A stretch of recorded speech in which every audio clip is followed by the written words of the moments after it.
Conflict theory is the idea that power relations structure every social interaction. In an economic system that functions around capitalism, like the USA, this means that the divide between the lower and upper class is extremely wide, and that translates into the type of education one gets. With the principle that more expensive schools means a better education. In a socialist context, similar to Canada, most schools are on the same level in terms of reputation as well as tuition fees, which means that everyone gets an equally recognized education for the same price.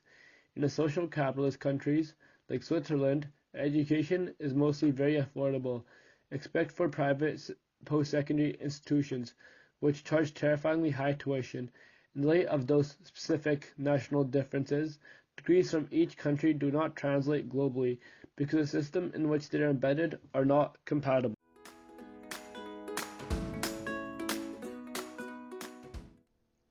The implications of this inability to cooperate on an international level is that degrees are not recognized across borders. Because of this, each country has come up with their own way of managing accreditation. For example, the accreditation body of the US is privately run and oversees the entire country, whereas in Canada, the provincial government is responsible for their own accreditation. The lack of international cooperation further segregates the world and limits cultural exchange, international learning, and diversification.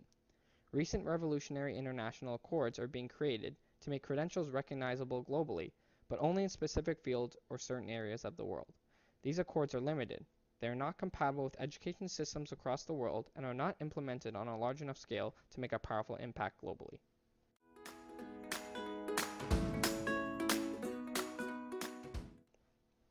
As we move towards a rapidly developing technological age, online learning has become a new cornerstone for educational development. Although some of the essential parts of traditional education are missing, like one-on-one interactions and real-life collaboration, these educational tools are already disappearing in our increasingly standardized system. What is most important is these technologies allow us to pursue degrees and attend classes outside of the range of what would be traditionally possible. Coursera, for example, is an international platform which recognizes proportionately the contributions of each institution that is joining and offering classes online. These new education systems are fairly young, but show tremendous potential and could usher in a new era for education. But will these new education systems be able to merge with our traditional education systems? Is higher education bound to traditional values, or will it move entirely to virtual classrooms? Will this finally be the solution to credential recognition around the world?